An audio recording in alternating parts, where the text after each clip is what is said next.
नमस्कार दोस्तों, मैं हूँ एडवोकेट महेश। आपका सभी का स्वागत करता हूँ अपने इस यूट्यूब चैनल पे। दोस्तों, आज की वीडियो में हम ये देखेंगे कि बहुत सारे लोग मुझे अलग-अलग कोर्टों सम्मन भेजते रहते हैं और सम्मन भेजने के आने के बाद लोग परेशान हो जाते हैं। लोगों ने लोन लिया रहता है, कुछ आर्थिक परिस्थितियों की वजह से वो लोन पेड नहीं कर पाते। किसी की मेडिकल इमरजेंसी होती है, किसी का जॉब गया होता है, किसी का बिज़नेस लोन लॉस हो गया होता है या फिर किसी ने मल्टीपल डेब्ट में फँसे होते हैं। उनके पास सैलरी आती है बट वो सैलरी से डबल उनका लोन हो गया होता है। तो ये सारे सिचुएशनों में लोग फँस जाते हैं और वो लोन जो है बैंक से लिया हुआ, एनबीएफसी कंपनी से लिया हुआ, वो भर नहीं पाते। अब भर नहीं पाते तो बैंक क्या करती है, अलग-अलग स्टेटों में जो है केसेस फाइल करती है।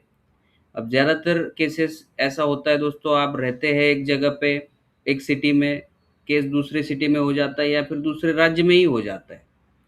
तो बैंक ऐसे हैरेसमेंट टैक्टिक्स यूज़ करती है कि आपको अपने स्टेट से दूसरे स्टेट में बुलाएँगी। मान लो आप रहते हैं पुणे में, आपको दिल्ली बुलाएगी। आप रहते हो पुणे में, आप कलकत्ता बुलाएगी, अहमदाबाद बुलाएगी, जयपुर बुलाएगी, है ना? ये सारी चीज़ें आपके साथ होती हैं। ये एक हैरेसमेंट टैक्टिक्स है। लोगों के साथ ये जो है बैंक्स और एनबीएफसी सर्रास तरीके से ये करती है, ठीक है। ज्यूरिसडिक्शन वहाँ का दिखाती है कि वहाँ पे उनका ऑफिस होता है अहमदाबाद सिटी में। ये अब जैसे आप इस केस में आज मैं आपको जो दिखा रहा है सम्मन, ये अहमदाबाद सिटी से आया है, अहमदाबाद कोर्ट से आया है किसी अपने क्लाइंट के पास। अब ये मैंने यहाँ पे अपने क्लाइंट की सारी इन्फॉर्मेशन हाइड कर दी है। बस मैं चाहता हूँ कि अपने ये सारी वीडियोज़ जो है, वो प्रैक्टिकल हो, आप सारे लोगों को अच्छे से समझ में आए, इससे सॉल्यूशन कैसे पाना है, ये अच्छे से समझ में आए। इसीलिए मैं ये सारी चीज़ें यहाँ पे दिखाता हूँ। ये बस एक एजुकेशनल पर्पज़ के लिए मैं करता हूँ दोस्तों, ना इसी इसके इसमें मुझे मेरा ऐसा कोई इंटेंशन नहीं है कि आपको लोन डुबाना है, आपको लोन देना नहीं है। बस आप कि लोन के चक्कर में ये जो सारी केसेस आर्बिट्रेशन वगैरह ये सारी चीज़ें आपके साथ होती है, वो उससे आप कैसे बचें, ठीक है? उसको आप कैसे सॉल्यूशन निकालें और इनमें ये सारे सॉल्यूशन निकालने के बाद आप उसको सेटल कैसे करें, ये सारी परेशानियों से आप मुक्त कैसे हो, ये मेरा एक इंटेंशन इस वीडियोज़ बनाने के पीछे होता है। दोस्तों, मैं आज जो आपको सामने जो आप स्क्रीन पे देख रहे हैं, ये एक सम्मन है। ये अहमदाबाद से आया है किसी अपने क्लाइंट के पास। अब ये सम्मन जब आता है, तो इस सम्मन को कैसे समझना है, ये बस मैं आपको यहाँ पे दिखाना चाह रहा हूँ। बहुत सारे लोगों को क्या है, सम्मन पढ़ना नहीं आता, उसके ऊपर क्या रिएक्ट करना होता है, उसको बहुत सारे लोग ऐसा होता है कि वो इग्नोर भी कर डालते हैं। आगे फिर वो पुलिस उनको कॉल करती है, वारंट आया है और पुलिस फिर वहाँ पे जाके वो सारी चीज़ें होती है, वो फिर वहाँ पे हैरेस हो जाते हैं। फिर वो किसी एडवोकेट की मदद ले लेते हैं, फिर कोर्ट जाना पड़ता है, वारंट कैंसल करना पड़ता है।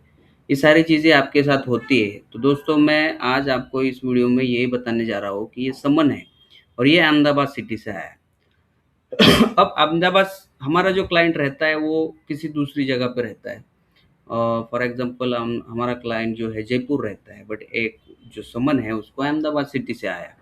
अब इसमें देखना क्या है, सबसे देखो, सबसे पहले तो ये सबसे ऊपर जो है ये क्या उसमें आगे टाइटल क्या है, ये कौन से कोर्ट से आया है, तो ये 23rd additional chief judicial magistrate Ahmedabad city, ये नया कोर्ट है ये, ठीक है। और अपना बाजार फर्स्ट लाल द्वारका अहमदाबाद, ये सारा कोर्ट का वहाँ का गुजरात का एड्रेस है।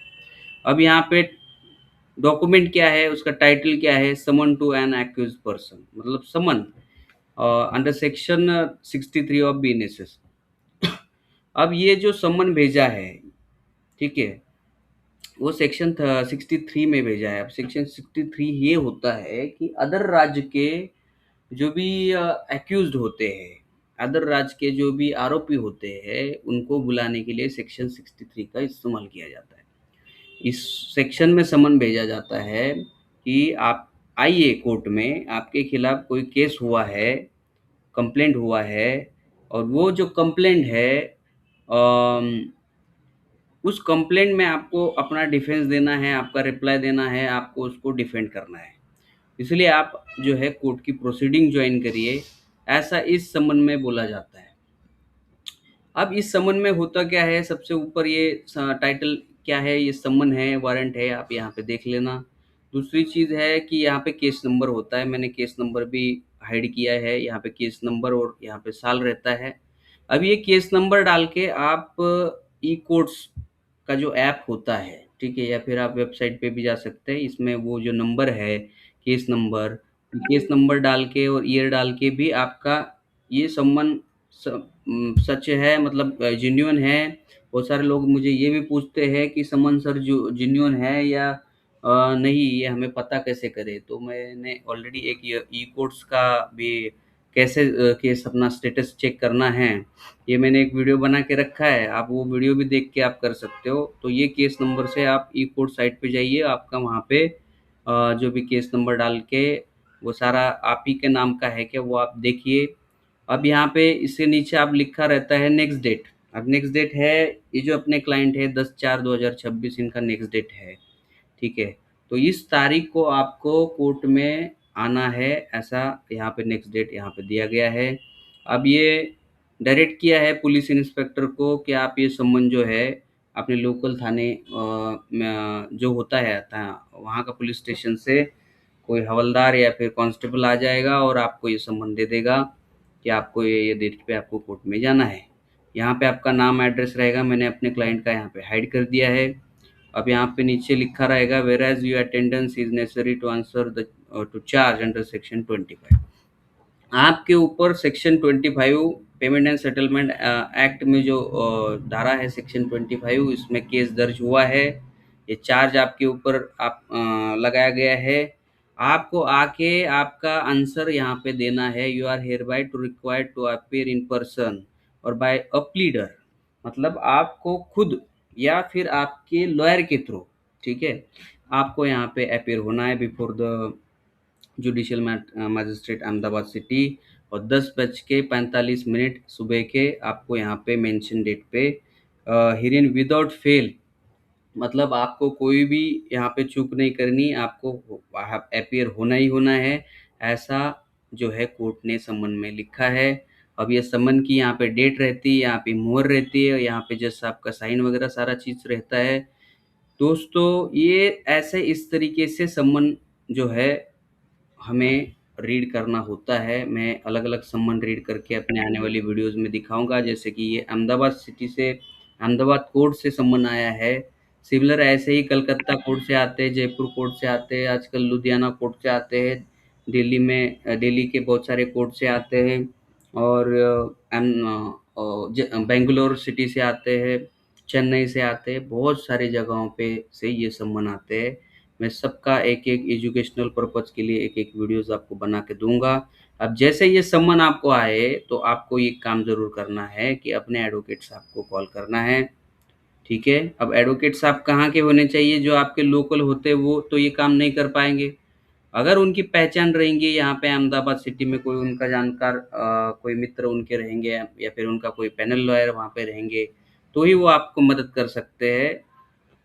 आपको यहीं के अहमदाबाद सिटी के ही लॉयर देखने पड़ेंगे और आपको उनको ये केस रेफर करना पड़ेगा। अब यहाँ पे लिखा है आपको इन पर्सन अपीयर होना है और बाय अ प्लीडर, मतलब आप लॉयर के थ्रू भी और लिखा है ना, तो यहाँ पे लॉयर के थ्रू भी आप अपीयर कर सकते हैं, आपको जाने की ज़रूरत मत लो। और यहाँ पे नहीं है बोली गई, आप खुद भी आइए या फिर अपने लॉयर के थ्रू अपीयर हो जाइए, ऐसा यहाँ पे बोला गया है, ठीक है। तो फिर आपको करना क्या है कि अपने लॉयर को कांटेक्ट करके समन भेजना है, उनको एक वकालतनामा भेजना होता है साइन करके, तो फिर वो वकालतनामा कोर्ट में पेश करेंगे और आपके बिहाफ में वो जो है आगे की प्रोसीडिंग जो है ट्रायल को जो है कंडक्ट करेंगे। और दोस्तों मैंने आपको बोला कि जैसे कि कोई सेक्शन 25 की धाराओं में केस होती है या फिर 138 में केस होती है, आपको एक बार वहाँ पे उन कोर्टों में आपको अपीयर होना ही पड़ता है, बेल लेना ही पड़ता है। अगर आपके खिलाफ कोई वारंट निकला हुआ है, तो आपको जाके वारंट कैंसल करना पड़ता है ना? और वारंट कैंसल करके फिर बेल लेके आपको वहाँ पे जो भी ट्रायल है वो आगे बढ़ानी पड़ती है। मान लो आपके केस में कोई डिस्प्यूटेड अमाउंट है, जो ईसीएस अमाउंट है वो गलत है, आर्बिट्री है, और भी कुछ सारे बहुत सारे वो डिफरेंसेस हो सकते हैं जो आप वहाँ पे रख के केस को डिसमिस भी करवा सकते हो, है ना? कोस केस को ट्रायल करा सकते हो और बीच में आप सेटलमेंट करते हो आप बैंक से, एनबीएफसी कंपनी से, तो वैसे भी ये केस क्या है विथड्रॉ कर लेते हैं। और या तो उन्होंने नहीं विथड्रॉ किया तो आपके लॉयर के थ्रू भी आप settlement letter, payment transaction details वगैरह, एनओसी वगैरह दिखा के ये केस को जो है डिस्पोज़ ऑफ करा सकते हो। तो दोस्तों ये जानकारी बहुत इम्पोर्टेंट है और ऐसी जानकारी, प्रैक्टिकल जानकारी मैंने इस यूट्यूब चैनल पे बहुत सारे मैंने देखे, पर ऐसी प्रैक्टिकल जानकारी कोई नहीं देता। अब मैं, मेरी जो भी मेरा एक्सपीरियंस है, मेरे अपनी इस वीडियोज़ में शेयर करता रहता हूँ और जो है मैं यहाँ पे ट्राई करता हूँ कि जितना फ्री आपको मैं सलाह दे सकूँ, एजुकेट कर सकूँ, क्योंकि ये लोग जो है परेशानी में फँसे हुए हैं दोस्तों। इनके पास पैसे बहुत कम हैं और जिनके पास पैसे बहुत कम हैं, उन्हीं के लिए मैं ये जो वीडियोज़ बनाता रहता हूँ, जो उनको इन्फॉर्मेटिव और उनको जो नॉलेजेबल रहती है, उनको समझ में आता है कि हाँ, हमारे साथ आगे हमें क्या करना है, हमें आगे क्या लाइन ऑफ एक्शन करना है, ये सारा उनको अपने वीडियोज़ देख के है दोस्तों समझ में आते हैं। तो दोस्तों आशा करता हूँ आपको ये समझ में आया होगा। मैं अलग-अलग कोर्टों के और वीडियोज़ बनाऊँगा समन के ऊपर, वारंट के ऊपर।